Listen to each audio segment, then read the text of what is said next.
Joining me to talk about cybersecurity is digital forensics investigator for the SANS Institute, Rob Lee. He consults with companies and with the United States government. So, Rob, since you do consulting with the U.S. government, are you as shocked as, say, I am, hearing this remarkable hack of the OPM, the Office of Personnel Management, the HR department for the government? Hi, Ashley. No, I'm not shocked at all. In fact, these kind of attacks are quite frequent and happen all the time. In fact, the biggest issue is detecting the attacks, and most of the government, including the Fortune 500 in this country, have an incredibly hard time detecting them, and that makes them easy targets for nation-state attackers such as China to take advantage specifically of that lack of capability in cybersecurity. Is there a scenario here where the toothpaste is out of the tube and thus there is going to be even a bigger problem down the road? And I only ask that because I get these really annoying phishing emails all the time, and I recognize them like that, or so I think I do. But effectively, there's something called spear phishing, where a hacker gets a hold of you and then your identity and then uses you to hack people who you know who would trust you.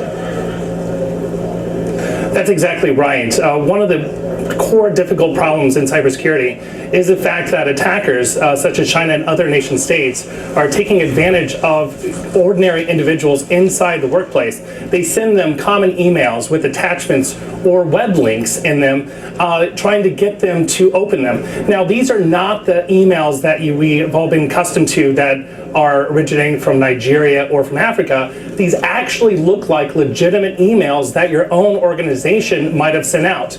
It might be a new policy. One of the ones that we've seen over the years that almost has a 100% success rate is sending emails related to W-2 tax forms right next to tax time in early April.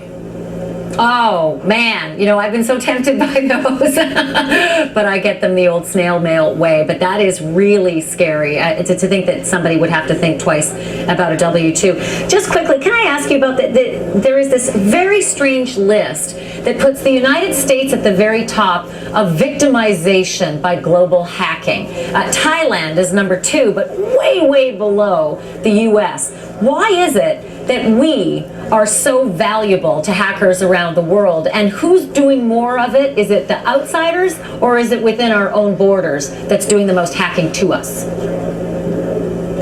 Well, definitely the lead culprit, to answer your last question first, is China. There are other nation states such as Russia, Iran, and more that are also doing it, but China is pretty much the lead aggressor in leading the charge on these hacks. Now, why us? Well, specifically, we have more intellectual property as a country that other countries such as China are trying to obtain in order to provide an economic advantage as a part of their normal day-to-day business.